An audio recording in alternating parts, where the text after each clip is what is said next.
Hello engineers. ये हमारा task 57 है, या फिर हम इसे डे 4 बोल लें, बात एक ही है। और आज तारीख भी हमारी 13 जनवरी हो चुकी है। ये हमारा फेज़ 8 है।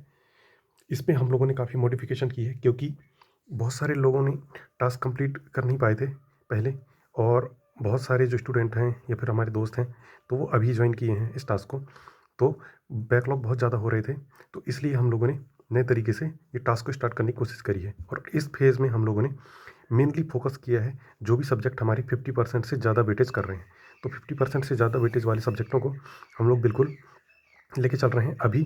और इस चीज़ को हमने जो जिस दिन हमने स्टार्ट किया था, जो आज डे 4 है, उससे पहले जो डे 1 आया था, उसमें हम लोगों ने जब काउंटिंग करी थी तो पता चला था हमको कि 22 डे बचे हैं। तो हम लोगों ने उसको 2 सेगमेंट में बांट लिया था। एक सेगमेंट 14 डे का था और एक सेगमेंट था हमारा जो दूसरा वाला था। तो इससे क्या है कि हम लोग सब्जेक्ट को वेटेज के हिसाब से आधे-आधे सेक्शन में बाँट लिए थे, और जनवरी के महीने में ही हम लोगों को अपनी जो एसएससी जेईई है उसकी बुक को कंप्लीट करनी है। तो उसके हिसाब से जो ज़्यादा इम्पोर्टेंट सब्जेक्ट है उसको हमको ज़्यादा वेटेज देके और जल्दी कवर करने की ज़रूरत है। इसलिए हम लोग जो ये 22 दिन हैं, इन 22 दिनों में से 14 दिन बहुत अच्छे से और बहुत प्रॉपर वे में जो हमारे 50% वाले सब्जेक्ट हैं, इनको कवर कर लेंगे। उसके बाद फिर जो हमारे रिमेनिंग सब्जेक्ट हैं, जो अदर 40% कवर कर रहे हैं, उनको कर लेंगे। क्योंकि चीज़ों को इसी हिसाब से करने में ज़्यादा फ़ायदा है। मेनली होता क्या है कि हम लोग सारी चीज़ों को कंबाइन पढ़ लेते हैं, और कुछ इंपॉर्टेंट और लेस इंपॉर्टेंट सब्जेक्ट हम लोग डिफरेंशिएट नहीं कर पाते हैं, और बाद में फिर वो चीज़ दिक्कत दे देती है। होता ये है कि हम लोगों ने सिलेबस तो हमारा कर लिया, लेकिन जब हम ओवरऑल देखते हैं तो हमारा सिलेबस मान लो कि ओनली 40% ही हो पा रहा है। चीज़ें 40% ही कंप्लीट हो पा रही हैं, बाकी चीज़ें कंप्लीट नहीं हो पा रही हैं, तो वो चीज़ें हमको दिक्कत ही देती हैं। इसलिए क्या है, हम लोग जो 50% जो इम्पोर्टेंट सब्जेक्ट है वो पहले ले लेंगे, तो उससे क्या है, हम लोग के जो ज़्यादा इंपॉर्टेंट सब्जेक्ट हैं वो पहले कवर हो जाएँगे। उसके बाद उन चीज़ों को हम लोग रिवाइज़ करते रहेंगे, तो हमारा पोर्शन और स्ट्रॉन्ग होता जाएगा और अच्छे खासे नंबर हमारे गेन हो जाएँगे। तो जो अभी नंबर हमारे 23, 30, 40 इस टाइप से आ रहे हैं, ये बढ़ के एकदम 40, 50 ऐसे आने लग जाएँगे टेक्निकल में, तो उससे क्या है, इम्प्रूवमेंट हम लोग को देखने को मिल जाएगा। तो आज हम लोगों को ट्रांसपोर्ट में क्या करना है, हाईवे सब्जेक्ट पढ़ना है, और हाईवे में भी ज्योमेट्रिक डिज़ाइन पढ़ना है। बहुत ही इंपॉर्टेंट सब्जेक्ट है, इससे 100% एक ना एक क्वेश्चन आना ही आना है। ध्यान रहे, इसको पढ़ने में भले 2 से 3 घंटे लगेंगे, लेकिन ये बहुत ही फ्रूटफुल होगा सबके लिए। इसका बहुत ही फ़ायदा मिलेगा। एक ना एक क्वेश्चन 100% आना है, इसलिए इसको अच्छे से पढ़ लेना। भले क्वेश्चन छूट जाए, लेकिन थ्योरी नहीं छूटनी चाहिए। उसके बाद सर्वे का ये हमारा दूसरा चैप्टर है। पहला चैप्टर हम लोगों ने कर लिया था, तो पहला चैप्टर भी इंपॉर्टेंट था, दूसरा चैप्टर भी इंपॉर्टेंट है। सर्वे के सारे चैप्टर इंपॉर्टेंट हैं, क्योंकि सर्वे अच्छा खासा वेटेज ले रहा है। 14 नंबर करीब-करीब का आया था ये सर्वे हमारे अभी के जो 2023 का जो पेपर था उसमें। और मैं बता रहा हूँ 24 में भी ये ऐसा ही वेटेज रखेगा, इसलिए इसको हम लोग को काफ़ी अच्छे से कवर करना है। इसके क्वेश्चन 14 आ रहे हैं, तो हमारे 10 से 12 क्वेश्चन 100% बन जाने चाहिए। 1-2 क्वेश्चन मिसलेनियस वाले छूटते हैं तो छूट जाएँ, बाकी अगर अच्छा टाइम रहेगा हमारा तो 14 में से 14 क्वेश्चन भी हमारे सही हो सकते हैं। तो कंपास सर्वे हम लोग को पढ़ लेना है। इसको पढ़ने में भी हमको 2 से 3 घंटे लगेंगे। लग जाने दो, ये टाइम बहुत ही काम आएगा हमारे, क्योंकि ये बहुत ही ज़्यादा इंपॉर्टेंट चैप्टर हैं, इनको कवर करना बहुत ज़्यादा ज़रूरी है। तो जैसे ही ये कंप्लीट हो जाएँगे, उसके बाद हम लोगों को वाईसीटी ए की बुक ओपन करनी है, और उसमें हाईवे के 40 क्वेश्चन कर लेने हैं, और सर्वे के भी हम लोगों को 40 क्वेश्चन कवर कर लेने हैं। उसके बाद फिर एसएससी जेईई की बुक ओपन करनी है, और हाईवे में हम लोगों को 9 पेजेस कर लेने हैं। और हाईवे में भी कौन सा करना है, ज्योमेट्रिक डिज़ाइन का जो पहला चैप्टर है उससे स्टार्ट करना है। ज्योमेट्रिक डिज़ाइन तो नहीं है, बेसिक डिज़ाइन कुछ रिक्वायरमेंट है, तो वहाँ से शुरू होता है, तो वहाँ के 9 पेजेस कर लेने हैं। उसके बाद सर्वे में हम लोग जो 9 पेजेस जो पहले कर रखे थे, उसके बाद जो जो बचे हुए हैं 9 से 18, तो वो पेज हम लोगों को आज कर लेने हैं। 9 पेज क्योंकि हम लोग ऑलरेडी कर चुके हैं। और अगर किसी का जैसे छूट गया था, मान लो कि टास्क करने की वजह से, तो अभी भी शुरुआत कर सकता है वो। शुरू के 9 पेजेस से स्टार्ट करेगा, तो भी चीज़ें अच्छे से कवर हो जाएँगी। उसके बाद फिर हम लोगों को क्या करना है कि हम लोग अपने जो एसएससी जेईई की पीवाईक्यू है, उसको डबल स्पीड से करने के लिए साथ में ही 3-4 दिन में ये निपटाने की कोशिश करते हैं। तो इसमें हम लोग को क्या करना है, आज 16 नवंबर शिफ्ट 1 का 2022 का पेपर करना है। कल हम लोग 40 क्वेश्चन तक करने की कोशिश कर रहे थे, लेकिन 40 क्वेश्चन मैं भी नहीं कर पाया, क्योंकि टास्क इतने ज़्यादा हो जाते हैं, सारी चीज़ें कवर नहीं हो पाती हैं। तो इसलिए 30 क्वेश्चन ही सही है ये, क्योंकि 40 क्वेश्चन बहुत ज़्यादा बर्डन बढ़ जा रहा है। 10 क्वेश्चन करने में भी हम लोग को थोड़ा टाइम लग रहा है, और बाकी सब टाइम को निकाल के हम लोग ये टाइम निकालते हैं, तो वो चीज़ें कवर नहीं हो पा रही हैं। इसलिए 30 क्वेश्चन ही कर पाए थे अपन, तो 30 से 60 क्वेश्चन हम लोग को टेक्निकल के फिर से कर लेने हैं।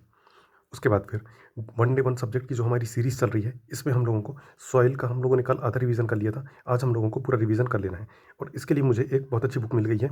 वाईसीटी की बुक है वो,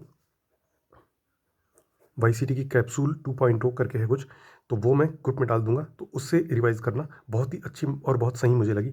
हैंडबुक से ज़्यादा अच्छी है वो, क्योंकि उसमें बेसिक पॉइंट दिए हुए हैं और अपने एग्ज़ाम को फ़ोकस करके ही दिया हुआ है, तो वो चीज़ें जल्दी रिवाइज़ हो जाएँगी और ज़्यादा अच्छी मुझे लगी वो, तो मैं ग्रुप में डाल दूँगा, तो वो डाउनलोड कर लेना।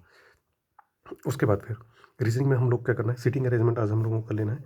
तो हम लोग क्या करेंगे कि बहुत इंपॉर्टेंट चैप्टर जो है रीज़निंग के अभी पहले करने की कोशिश करेंगे, ताकि ये भी रीज़निंग भी हमारा साथ ही साथ पैरेलली कंप्लीट होता जाएगा। रीज़निंग वैसे तो हम लोग कंप्लीट कर चुके हैं, लेकिन जो शुरू से स्टार्ट कर रहा है तो उसके लिए तो ये नया ही रहेगा, तो कोई दिक्कत की बात नहीं है। रीज़निंग 21 दिन या 22 दिन मुश्किल से मुश्किल लगेंगे, उसमें पूरा का पूरा चैप्टर हमारा कंप्लीट हो जाएँगे, जो इंपॉर्टेंट चैप्टर हैं। उसके बाद देखना स्कोर ऑटोमेटिक इंक्रीज़ होगा, लेकिन क्या है उसके लिए सबसे पहले इंपॉर्टेंट चैप्टर पढ़ने ज़्यादा ज़रूरी है। उसके बाद बायोलॉजी में हम लोग को सबसे सबसे इम्पोर्टेंट तो नहीं कह सकते हैं, लेकिन one of the important subject जो है हमारा, वो है सर्कुलेटरी सिस्टम। इसमें हार्ट आ जाता है और हार्ट के कभी कभार एक दो क्वेश्चन देखने को मिल जाते हैं, तो हम लोगों को हार्ट में डिसऑर्डर है ये, डिसऑर्डर ऑफ हार्ट, तो ये हम लोगों को कवर कर लेना है, क्योंकि इससे चीज़ें कभी कभार आ जाती हैं, तो हम लोगों को बायोलॉजी में चीज़ें छोड़नी नहीं है, चीज़ें कवर करते ही चलना है। उसके बाद फिर हम लोगों को पॉलिटी में आज सबसे इंपॉर्टेंट चैप्टर हमारा फंडामेंटल ड्यूटी कर लेना है, क्योंकि इससे भी हम लोगों ने जो प्रीवियस ईयर पेपर हम लोगों ने देखे हैं 2023 के, उसमें अच्छे खासे क्वेश्चन आए थे फंडामेंटल ड्यूटी के, 2 शिफ्ट में तो आ ही आए हैं। तो हम लोगों को ये कवर कर लेना है, ताकि ये अच्छे से हम लोगों को रिटेन हो जाए। और पॉलिटी भी छोटा चैप्टर है, तो जल्दी से जल्दी कवर हो जाएगा, तो हम लोग इसके क्वेश्चन प्रैक्टिस करने लग जाएंगे, और इसके आर्टिकल वगैरह हमको डेली ही पढ़ने पड़ेंगे, तभी वो याद होंगे, क्योंकि बहुत सारी हैं तो एकदम से याद होते नहीं हैं। पढ़ तो हम लोग एक दिन में ही लेंगे, 1 घंटे में ही पढ़ लेंगे, लेकिन जब याद ही नहीं होगा तो वो 1 घंटा हमारा वेस्ट ही जाएगा, पढ़ने का कोई मतलब नहीं निकलता है। उसके बाद एक चीज़ मैं लिखना भूल गया, तो GS बूस्टर जो है, इसमें हम लोगों को क्या करना है, आज हम लोगों को इसमें जो है हिस्ट्री के क्वेश्चन कर लेने हैं। हिस्ट्री क्वेश्चन 5 क्वेश्चन पर चैप्टर हम लोग कर लेंगे, तो इससे क्या है कि एक कंटिन्यूटी बनती रहेगी क्वेश्चन करने की, इसलिए क्वेश्चन हम लोग को डेली ही लगाने हैं, ध्यान रहे। और ये क्वेश्चन कौन से रहेंगे, प्रीवियस से रहेंगे, या तो पिनिकल की बुक से हम लोग लगा सकते हैं, या फिर हम लोग यूट्यूब के मैराथन देख के वहाँ से भी कर सकते हैं, कोई दिक्कत की बात नहीं है। उसके बाद फिर करंट अफेयर की जो हमारी सीरीज़ चल रही है, उसमें फरवरी 2023 का करंट अफेयर कल हम लोगों ने स्टार्ट किया था, आज हम लोगों को उसको कंप्लीट कर देना है। टेक्स्ट बुक की टेस्ट सीरीज़ में 25 क्वेश्चन दूसरे पार्ट में मिलेंगे, उसको कर लेना है, अगर टेक्स्ट बुक की टेस्ट सीरीज़ है तो। नहीं तो वीडियो के थ्रू देख सकते हैं, वीडियो कंपाइलेशन फरवरी 2023 सर्च कर लेना। उसके आधे वीडियो कल देख लिए थे हम लोगों ने, आधे आज देख लेंगे, और अगर जैसे कोई कल नहीं कर पाया था तो आज ही पूरा देख लेना, पूरा देख के कंप्लीट कर लेना। और अगर तीसरा सोर्स है मैगज़ीन, अगर मैगज़ीन है किसी के पास में, तो उस मैगज़ीन में जितने पेज हैं, तो कल आधे पेज हम लोगों ने कर लिए थे, आधे पेज हम लोग को आज कर लेने हैं। और जो कोई जैसे कल नहीं कर पाया था तो वो पूरे पेज कर लेना, ज़्यादा पेज इसमें नहीं होंगे, क्योंकि कम ही इंपॉर्टेंट पॉइंट है फरवरी के में, तो वो चीज़ें कवर हो जाएंगी। अब आते हैं क्वेरीज़ के ऊपर। 1-2 दिन छूट गया है, क्या करें? देखो, अगर 1-2 दिन छूट गया है, कुछ भी चीज़ छूट गया है, तो उसको छूटे रहने दो। आज जो मैं टास्क दे रहा हूँ, वो टास्क करने का कोशिश करो, और जैसे ही अभी ये टास्क कंप्लीट हो जाएँगे, उसके बाद रिपीटेड मोड में हम लोग आएँगे, तो जो छूट जाएगा वो कर लेना। जैसे कि देखो, सर्वेइंग सब्जेक्ट में जिस किसी का पहला चैप्टर अगर छूट गया रहा होगा, तो वो पहला चैप्टर कर लेना, दूसरा मत करना आज। तो ऐसे हम लोग जब रिपीटेड आएँगे, तो वो चीज़ें कवर हो जाएँगी। बस ध्यान रहे कि डेली का टास्क हम लोग को कंप्लीट करने की कोशिश करनी है, 100% अपना देना है। बाकी जितना परसेंट होता है उतना सही, बाकी कोशिश हम लोग को करनी है कि 100% हम लोग का टास्क कंप्लीट हो जाए। बाकी 50%, 40% जितना परसेंट होता है उतना सही है हमारे लिए। उसके बाद शॉर्ट नोट्स आज से बनाऊँगा, बिल्कुल जब से पढ़ाई स्टार्ट कर सकते हो तब से ही शॉर्ट नोट्स बनाना चालू कर दो। ध्यान रहे, शॉर्ट नोट्स पूरे नोट्स को नहीं उतारने हैं, जो पॉइंट हमको लगे वो पॉइंट लिखने हैं। और जो जैसे हम क्वेश्चन प्रैक्टिस करते हैं, तो उस क्वेश्चन में अगर हम लोग को लगे नहीं कि कोई कुछ नया है, तो उसको लिखना है, या फिर हम लोग जो टेस्ट सीरीज़ में हम लोग प्रीवियस ईयर लगाते हैं उसमें लगे कोई नया चैप्टर ही, तो उसको लिखना है। तो ऐसे अगर 200 पेज का नोट्स है, तो हमारे 20 पेज के शॉर्ट नोट्स बन जाने चाहिए, तो इस टाइप शॉर्ट नोट्स बनने चाहिए। ऐसा नहीं कि 100 पेज के ही शॉर्ट नोट्स बन रहे हैं, तो वो शॉर्ट नोट्स तो पूरे एक्चुअल नोट्स ही हो गए, तो उससे अच्छा ना बनाना ज़्यादा फ़ायदेमंद होता है। इसलिए क्या है, शॉर्ट नोट्स बनाना, लेकिन पहले जब पढ़ लेना सब्जेक्ट, उसके बाद इंपॉर्टेंट पॉइंट लगे वो लिखना, और क्वेश्चन से लिखना, तो उससे क्या है शॉर्ट नोट्स अच्छे भी बनेंगे और जल्दी कवर हो जाएंगे। उसके बाद करंट अफेयर के भी नोट्स बनाने हैं क्या? देखो, ये अपनी अपनी चॉइस से बनाना है तो बना सकते हो, और नहीं बनाना है तो नहीं बना सकते हो। बाकी हम लोग इतने अच्छे तरीके से कर रहे हैं, इससे शॉर्ट नोट्स बनाने की कोई ज़रूरत नहीं है। टेक्स्ट बुक में 25-25 क्वेश्चन के हैं डायरेक्ट, तो उसको डायरेक्ट सेविंग कर लेना, तो उससे चीज़ें कवर हो जाएंगी। या फिर वीडियो है, तो वीडियो की चीज़ें भी कवर हो जाती हैं, और उसके जो नोट्स हैं वो हम लोग डाउनलोड कर लेंगे, तो उससे भी चीज़ें कवर हो जाएंगी। या फिर हमारे पास कोई मैगज़ीन है, तो मैगज़ीन से भी हम लोग डायरेक्ट जो है पढ़ लेंगे, उसमें तो नोट्स बनाने की ज़रूरत ही नहीं है, मैगज़ीन में डायरेक्ट मार्क कर लेंगे, तो उससे क्या है हमारा टाइम भी बच जाएगा। तो करंट अफेयर अपनी चॉइस है, बनाना है तो बना सकते हैं, बाकी मैं बोलूँगा बनाने की कोई ज़रूरत नहीं है, क्योंकि हमारे पास डायरेक्ट क्वेश्चन के थ्रू हम लोग प्रैक्टिस कर रहे हैं, तो उसमें बनाने की ज़रूरत नहीं पड़ती है। उसके बाद फिर रीज़निंग के लिए भी नोट्स बनाएँ क्या? बिल्कुल, जो इम्पोर्टेंट चैप्टर हैं उनके लिए नोट्स बनाने ही पड़ेंगे। तो रीज़निंग ज़्यादा नोट्स नहीं बनेंगे, मुश्किल से 5 पन्ने या 10 पन्ने के बनेंगे, तो उनके नोट्स बना लेना। जैसे कि सिलोगिज़्म के नोट्स बनाने पड़ते हैं हम लोगों को, और कुछ इंपॉर्टेंट ट्रिक्स वगैरह रहती है, उसके नोट्स बनाने पड़ते हैं, बस हो गया। बाकी कुछ चीज़ों के नोट्स बनाने की कोई ज़रूरत नहीं है।